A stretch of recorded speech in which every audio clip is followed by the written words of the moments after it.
They say the earth remembers what we try to forget. Beneath the red clay soil of Alabama lies a secret so horrifying that even those who dared to uncover it wish they hadn't. This is the story of a girl who dissolved from within, and the doctors were too afraid to save her. The screen fades in on a mist-shrouded plantation house, its windows shattered and roof sagging under decades of decay. A faint wind whistles through broken shutters, carrying with it the faint scent of damp wood and something else. Something metallic like old blood. As the camera pans closer, an unearthly moan echoes in the distance, blending seamlessly into the howling wind. We open with narration, spoken by a grizzled historian named Dr. Evelyn Carter, our guide through this chilling tale. Her voice is low, steady, but tinged with unease as she begins. It was late autumn 1849 when the first whispers spread across the small town of Ashwood, Alabama. Whispers about a young girl named Abigail Hartley. She wasn't just sick. No, ordinary illness could explain what happened to her. By the time anyone realized the truth, it was already too late.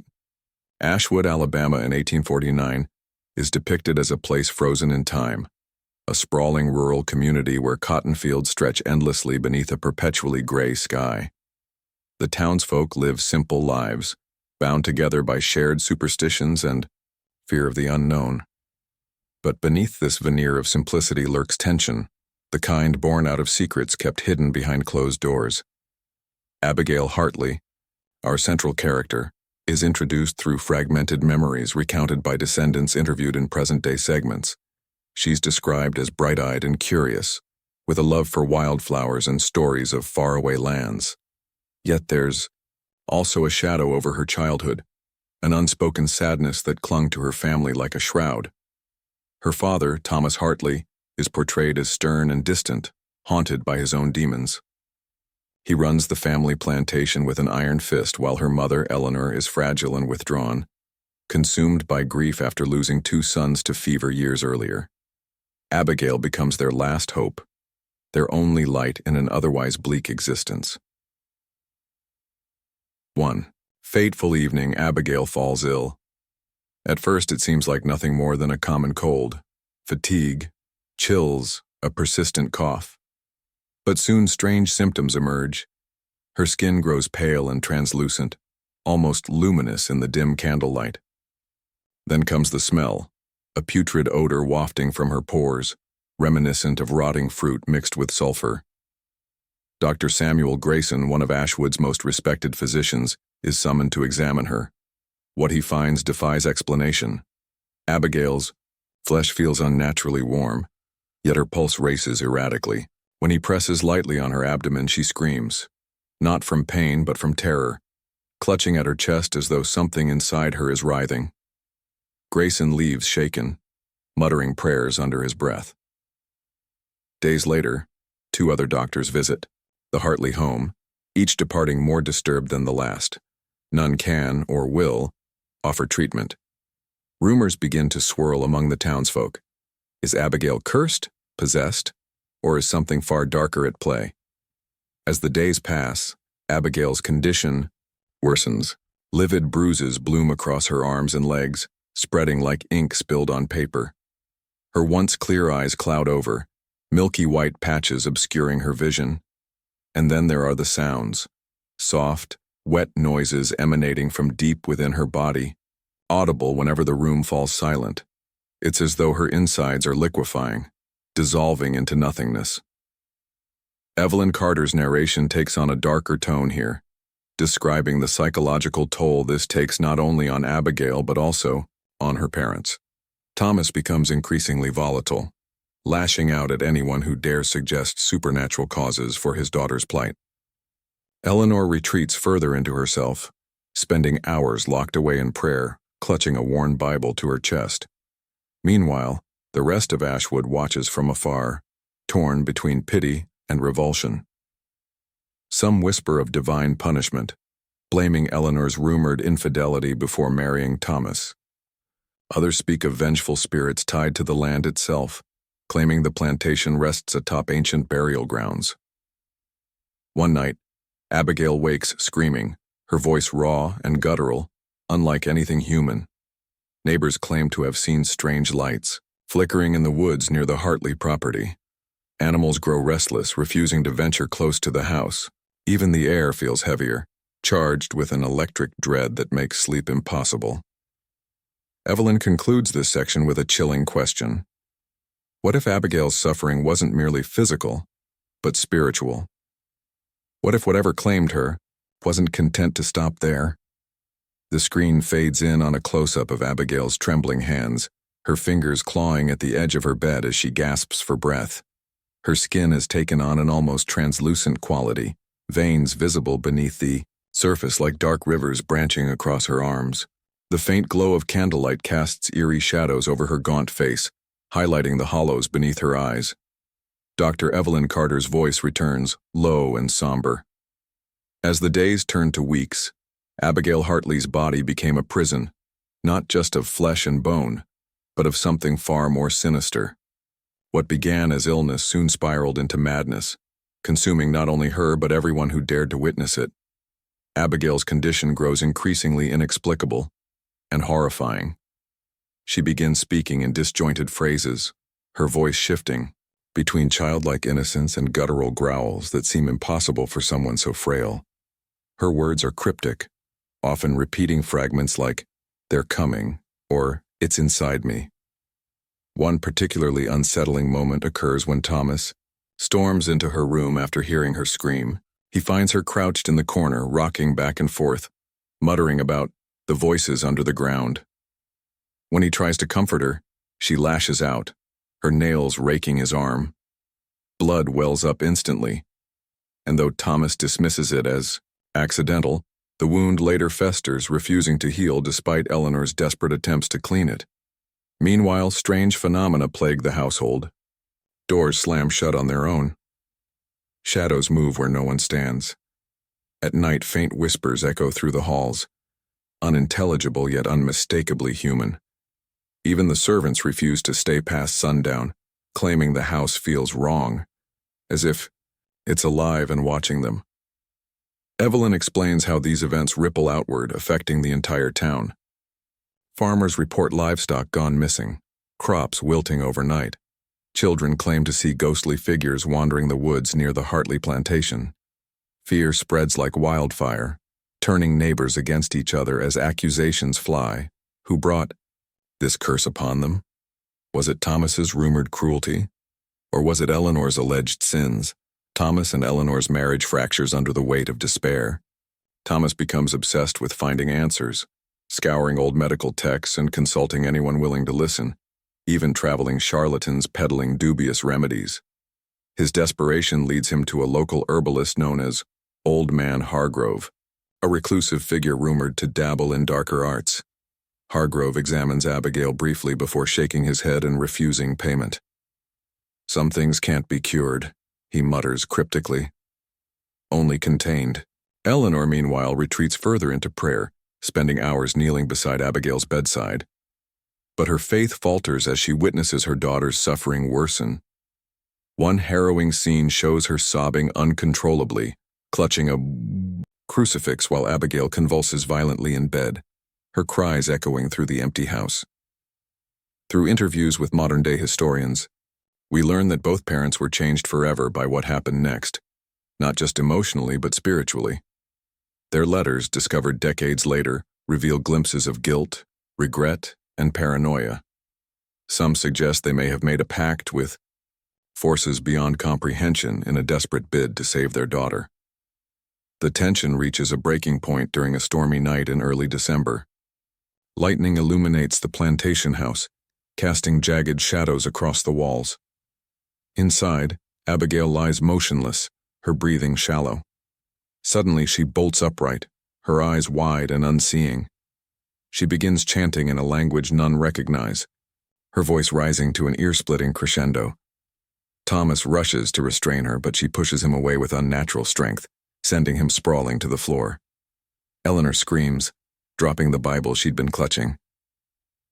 As the chanting continues, the candles flicker and die, plunging the room into darkness. A deafening crash shakes the house, A tree branch smashing through a window followed by a gust of freezing wind that extinguishes all remaining light. When dawn breaks, the townsfolk gather outside the Hartley home, drawn by rumors of chaos. Throughout the night, they find the house eerily silent. Inside, they discover Eleanor unconscious on the floor, clutching her chest as though stricken by heartbreak. Thomas sits slumped in a chair, his face pale and vacant, staring at nothing. And in the center of the room lies Abigail, or what remains of her. Her body is skeletal, her skin stretched taut over protruding bones. Her lips are cracked and blackened, her hair brittle and falling out in clumps.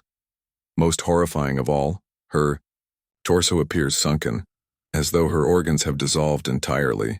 The stench is unbearable, forcing those who enter to cover their mouths and noses. The screen cuts to the present day, where Dr. Evelyn Carter kneels beside a weathered tombstone in Ashwood Cemetery. Carved into the stone is a single name, Abigail, Hartley, 1837-1849. Beside it lies another grave belonging to Eleanor, who died just months after her daughter. Thomas's final resting place remains unknown. Some say he fled Alabama, never to return. Evelyn speaks directly to the camera now, her expression grim. But Abigail's story didn't end with her death. In fact, some believe it has only just begun. She holds up a faded photograph of the Hartley plantation, taken shortly after the tragedy. In the background, barely visible through the trees, stands a shadowy figure, its form indistinct, yet unmistakably human. History tried to bury this tale, Evelyn concludes, but the earth remembers, and sometimes it whispers. The screen fades in on a close-up of dirt being shoveled into a shallow grave. The camera lingers on the trembling hands of an unnamed gravedigger, sweat dripping from his brow as he works under the oppressive midday sun. His face is pale, his eyes darting nervously toward the woods behind him. Somewhere in the distance, birds fall silent, replaced by the faint rustling of leaves that seem to move without wind. Dr. Evelyn Carter's voice returns, heavy with foreboding. Burial was meant to bring closure, to lay Abigail Hartley's tormented soul to rest. But some secrets refuse to stay buried, and sometimes the earth itself demands payment. In the weeks following Abigail's death, Ashwood descends further into chaos. The townsfolk whisper of strange occurrences linked to her final days. Crops failing, wells running dry, livestock giving birth to stillborn calves. Superstition grips the community, and many blame the Hartleys for bringing misfortune upon them. Some even suggest that burying Abigail on consecrated ground was a mistake, that her body should have been burned or abandoned far from town. Thomas Hartley vanishes shortly after the funeral, leaving behind only rumors of where he might have gone. Some claim he boarded a train headed north, seeking redemption or escape. Others believe he succumbed to madness, wandering into the wilderness never to return. Eleanor remains in the plantation house, a shell of her former self, refusing to leave despite pleas from neighbors. She spends her remaining days locked away, speaking only to herself. Or so they think. Modern-day historians piece together fragments of Eleanor's final months through letters and diary entries found hidden in the walls of the now collapsed plantation house. These documents reveal disturbing details. Eleanor claimed to hear Abigail's voice calling to her at night, begging for help. Shadows moved across her bedroom walls, forming shapes that resembled her daughter's gaunt figure. One chilling entry reads, "She's not gone. I see her everywhere, the way she looked before it took her. She watches me, waiting." Evelyn explains how these writings paint a picture of a woman consumed by guilt and grief, unable to accept that her daughter's suffering had ended, or perhaps convinced it hadn't. Decades later, during the construction of a new highway near Ashwood, workers unearth something unexpected. A second unmarked grave hidden deep within the woods surrounding the Hartley property. Inside lies the skeletal remains of a young girl, her bones brittle and discolored, surrounded by remnants of clothing and personal items consistent with the 1840s. Forensic analysis confirms the remains belong to someone roughly Abigail's age, but there's no definitive proof it's her. Stranger still, soil samples taken from the site contain traces of chemicals not commonly used until the early 20th century, raising questions about what truly happened all those years ago. Evelyn visits the excavation site in the present day, standing amidst overgrown trees and crumbling headstones. Her tone shifts to one of quiet awe as she recounts local legends tied to this patch of land. According to oral histories passed down through generations, the area was once sacred ground, inhabited by indigenous tribes who believed it held a gateway between worlds. When settlers arrived, they dismissed these stories as superstition, but perhaps they shouldn't have. One historian interviewed speculates that Thomas Hartley may have disturbed this land while expanding his plantation, unknowingly unleashing whatever force ultimately claimed his daughter. Another suggests that Eleanor, driven mad by grief, performed rituals meant to summon Abigail back, but instead invited something far darker. Back in the present, Evelyn delves deeper into recent accounts of paranormal activity linked to the Hartley plantation ruins. Locals speak of hearing disembodied whispers emanating from the woods, particularly on cold winter nights when frost clings to the air. Others describe seeing ghostly figures wandering the fields, their forms flickering, like candle flames. Most disturbing are the reports of children going missing near the site, only to reappear days later with no memory of what happened, except for one recurring detail. Each child claims they were led astray by a girl with glowing eyes. Evelyn introduces footage captured by amateur investigators exploring the ruins. In one clip, faint cries echo in the background, growing louder as the team approaches a collapsed section of the foundation. Thermal imaging reveals a heat signature resembling a human form, though nothing visible appears on camera. Later, audio analysis picks up distorted voices layered beneath the ambient noise. One phrase stands out clearly: "Help me." As Evelyn pieces together the fragmented evidence, she uncovers a pattern connecting Abigail's case to similar incidents throughout history. Each involves individuals whose deaths were marked by inexplicable physical deterioration, followed by widespread fear and supernatural phenomena in their communities. Many share ties to locations rumored to harbor ancient spirits or cursed energies. She concludes this segment with a chilling hypothesis. What if Abigail wasn't just a victim, but a vessel, a conduit for something older than time itself, awakened by greed, despair, or hubris? If true, then her dissolution wasn't an end, but a beginning. The screen fades in on a grainy black and white photograph of the Hartley plantation ruins, taken sometime in the early 1900s. In the foreground stands a group of men in suits and hats, their expressions grim as they pose beside what appears to be an excavation site. Behind them, jagged wooden beams jut out from the ground like broken ribs. Dr. Evelyn Carter's voice cuts through the silence, tinged with urgency. History has a way of erasing its darkest chapters. But sometimes, the scars remain. And if you look closely enough, you'll find that some wounds never truly heal. Evelyn begins this section by drawing connections between Abigail's story and other cases she's uncovered during her research. One particularly striking example involves a young boy named Isaac Monroe, who lived in Georgia in the 1870s. Like Abigail, Isaac suffered from bizarre symptoms, his flesh turning translucent, his body emitting an unbearable stench, and died under mysterious circumstances. Locals claimed his death unleashed a wave of misfortune, including livestock deaths and unexplained disappearances. Another case dates back to 1923 in rural Mississippi, where a woman named Mary Beth Holloway reportedly dissolved from within after disturbing an ancient burial mound. Her family abandoned their home shortly afterward, leaving behind cryptic warnings scrawled on the walls: "Don't dig." Over time, these incidents form a chilling pattern, suggesting that certain locations act as conduits for forces beyond human understanding. Through interviews with experts, Evelyn explores possible explanations. Anthropologists discuss indigenous legends about sacred sites serving as thresholds between worlds. Paranormal researchers propose theories involving interdimensional entities seeking entry into our reality. But one question remains unanswered. Why do these forces target specific individuals? Returning to the Hartleys' story, Evelyn reveals new evidence uncovered during her investigation. A set of journals belonging to Eleanor Hartley, discovered hidden beneath floorboards in the plantation ruins. These writings provide insight into the final days leading up to Abigail's death, shedding light on a shocking revelation. Eleanor performed a ritual intended to save her daughter, but instead opened a gateway.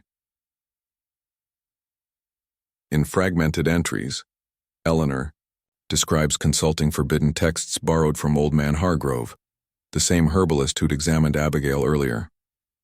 She writes of chanting prayers backwards, carving symbols into the earth around their home, and sacrificing animals under the cover of darkness. At first, she believed these actions would cure Abigail. But soon, strange phenomena began occurring. Shadows moved independently, whispers filled the air, and Abigail's condition worsened dramatically. One passage stands out, written just days before Abigail's death. "I've made a terrible mistake. Whatever I summoned, it's inside her now. It feeds on her pain, her fear, and when she's gone, it will come for me next." Evelyn speculates that Eleanor inadvertently invited something malevolent into their lives, a force drawn to suffering and despair. Once inside, it used Abigail's body as a vessel, consuming her from within until nothing remained but a hollow shell. Cutting back to the present, Evelyn joins a team of paranormal investigators exploring the plantation ruins. Armed with EMF detectors, thermal cameras, and audio recorders, they venture into the overgrown woods surrounding the property. As night falls, the atmosphere grows oppressive, the air thick with humidity and the faint scent of decay. At one point, the team discovers a series of carvings etched into a tree trunk, symbols resembling those described in Eleanor's journals. When touched, the carvings emit a low hum, causing the investigators' equipment to malfunction. Moments later, a deafening scream echoes through the forest, sending birds scattering into the sky. Later analysis of the footage reveals something extraordinary. A faint figure standing near the tree, its form flickering like static. Closer inspection shows the figure resembles a young girl, her eyes glowing faintly in the darkness.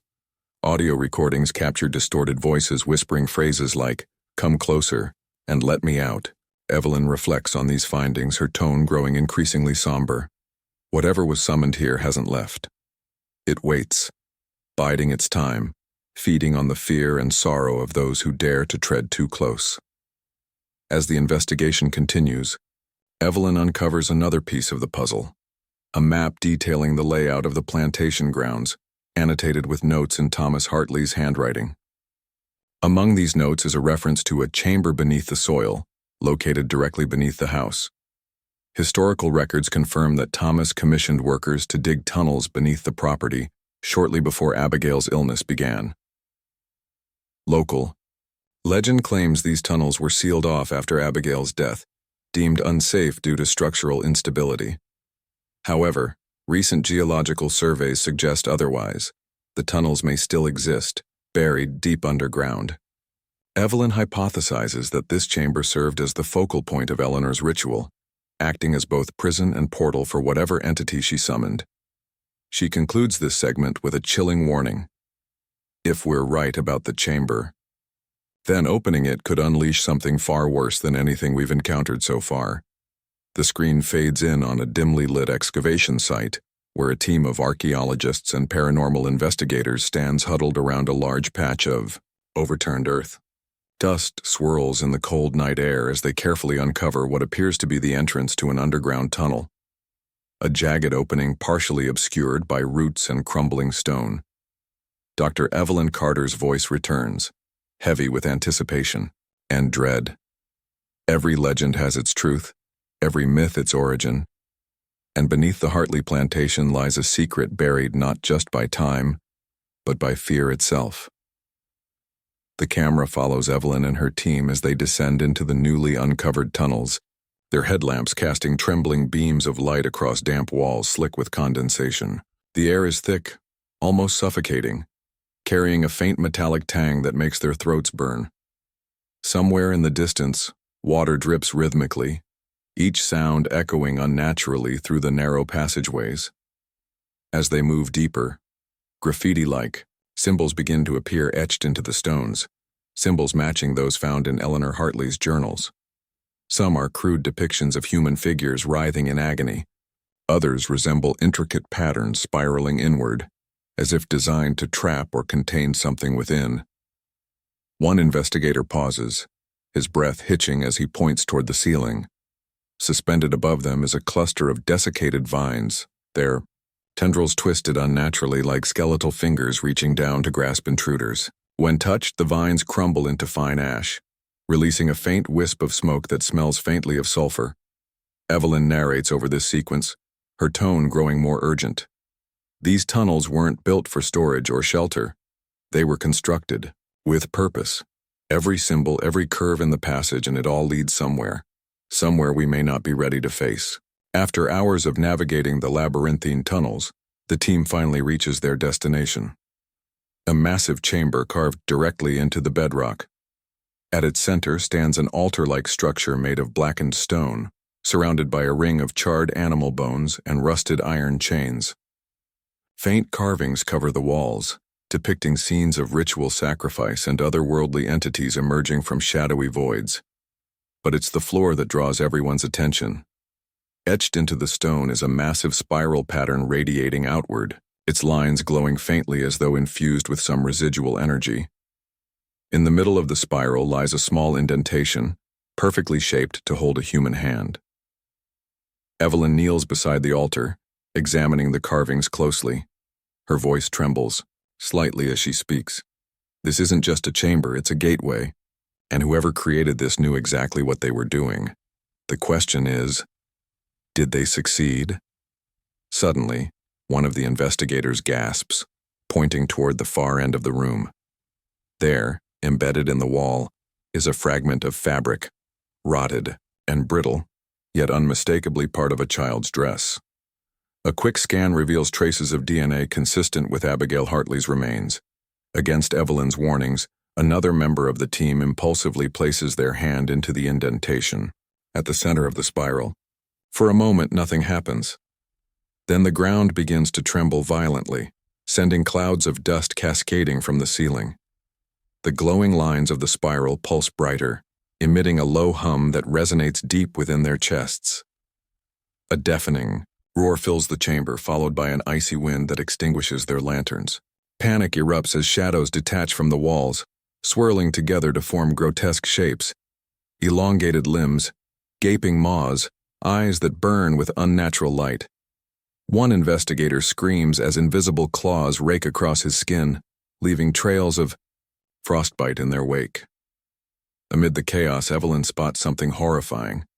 Hovering above the altar is the translucent figure of a young girl, her features eerily familiar. It's Abigail, but her once innocent face is now twisted into a mask of anguish, her hollow eyes staring straight ahead as though unable to see.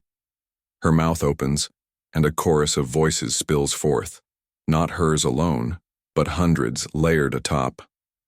One another speaking in languages no living person should understand. Evelyn shouts orders for everyone to retreat, but the entity moves faster. The shadows surge forward, driving the team back toward the tunnel entrance. As they flee, the walls seem to shift and twist, elongating the passageway until it feels endless. Behind them, the roar grows louder, accompanied by the sound of something massive slithering through the darkness, bursting out into the cool night air. The team collapses onto the grass, gasping for breath, but their relief is short-lived. Moments later, the ground quakes violently and a fissure splits open near the tunnel entrance, releasing a plume of acrid smoke. From within, a single disembodied scream echoes, a child's cry of terror, fading into silence. Evelyn stares at the fissure, her face pale and drawn. She turns to address the camera, her voice barely above a whisper. "We opened it. Whatever was trapped down there. It's free now." She holds up a shard of obsidian retrieved from the chamber, its surface etched with the same spiral pattern. Even in the dim moonlight, it seems to pulse faintly as though alive. Back in her study, Evelyn pores over ancient texts and modern accounts of similar phenomena. She discovers references to a recurring motif across cultures, entities known as Hollow Ones, beings that consume life essence and leave behind only emptiness. According to legend, these creatures can only manifest when summoned through specific rituals, and once unleashed, they spread like a plague, feeding on despair until nothing remains. Evelyn ends this segment with a chilling conclusion. Abigail wasn't just a victim. She was a warning. And now, whatever took her has been given new life. If history repeats itself, this is only the beginning. The screen fades in on a desolate stretch of road leading away from Ashwood, Alabama. The camera pans slowly across barren fields and skeletal trees, their branches clawing at the overcast sky. In the distance, the faint outline of the Hartley plantation ruins looms like a ghostly specter. A single crow caws ominously before taking flight. Dr. Evelyn Carter's voice returns, weary yet resolute.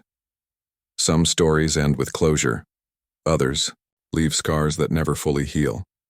And then there are those that refuse to end at all, stories that linger, waiting for someone foolish enough to listen. In the days following the team's harrowing escape from the underground chamber, strange occurrences begin spreading outward from the plantation site. Livestock vanish without a trace, crops wither overnight, and an unnatural cold settles over the surrounding countryside. Locals report hearing disembodied whispers carried on the wind, along with the faint sound of a child crying in the woods. Evelyn interviews several residents who share chilling accounts. One farmer recounts waking in the middle of the night to find his barn doors wide open, despite having locked them securely. Inside, he discovered his cattle huddled together in terror, staring at something unseen in the corner of the stall. Another woman described seeing shadowy figures darting between trees outside her window, their forms flickering like static. Most disturbing are reports of children disappearing near the plantation grounds, only to reappear hours later, dazed and unresponsive. When questioned, they speak of being led into the woods by a girl with glowing eyes who promised to show them something beautiful. None can recall what happened after that, but each child bears identical marks on their palms. Faint, spiral patterns burned into their skin. Evelyn examines these spirals closely, comparing them to the indentation in the chamber floor. Her expression darkens as she realizes the implications. It's marking them, choosing them. Cutting back to her study, Evelyn delves deeper into the mythology surrounding the Hollow Ones. According to ancient texts, these entities thrive on despair, feeding off the emotional anguish of their victims until nothing remains but an empty shell. Once summoned, they seek out new hosts to sustain themselves, often targeting those already vulnerable, children, the grieving, the lost. She connects this lore to Abigail's case, theorizing that the entity used her body as its initial vessel, consuming her from within until she dissolved completely. But unlike other victims, Abigail's soul somehow remained tethered to the physical world, trapped between life and death. This explains the sightings of her spectral form near the plantation ruins, and why her cries continue to echo through the woods. Evelyn speculates that Eleanor's ritual inadvertently bound Abigail's spirit to the entity, creating a hybrid force neither fully human nor entirely otherworldly.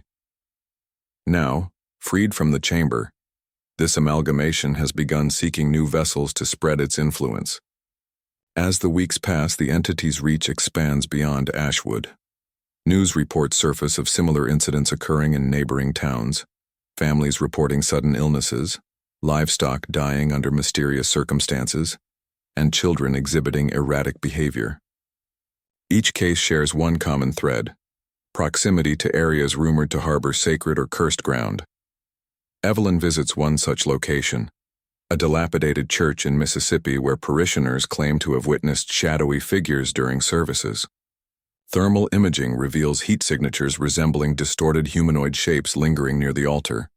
Audio recordings capture distorted voices whispering phrases like, "Join us," and "Let me in."